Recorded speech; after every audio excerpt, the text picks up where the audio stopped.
Baiklah, sekarang saya bersama dengan Encik Narimin bin Abdul Aziz, Pengarah Pendidikan Jabatan Pendidikan Wilayah Persekutuan Putrajaya. Apa khabar Tuan, sihat? Alhamdulillah, terima kasih Imtiaz. Alhamdulillah sihat hari ini. Jadi Tuan, boleh Tuan terangkan tentang konsep Karnival Pendidikan Madani pada tahun ini? Alhamdulillah, terima kasih. Konsep pendidikan madani kita ini bersifat holistik. Dia selaras dengan rancangan pendidikan Malaysia yang kita berfokus pada kesejahteraan insan. Dan kalau kita tengok hari ini, di samping bengkel-bengkel yang melibatkan pendidikan, kita ada tarikan yang pelbagai.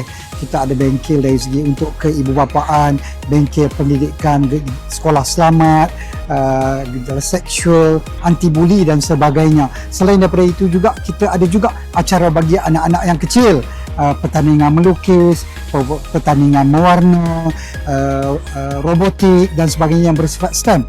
Dan juga bagi permainan tradisional, semua orang boleh terlibat.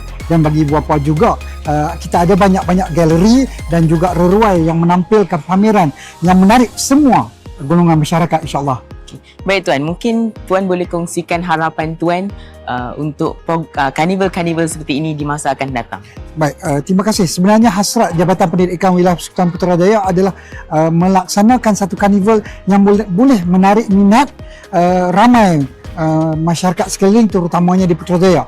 Dan tujuan kita adalah untuk membagi penerangan kepada semua tentang program-program pendidikan yang sedang kita laksanakan, tentang rancangan pendidikan Malaysia 2026-2035 kepada semua orang. Memang hari ini semua orang bercakap tentang rancangan pendidikan Malaysia, tetapi ini adalah peluang di mana orang untuk mendapatkan maklumat yang sebenar, maklumat yang betul daripada warga pendidikan.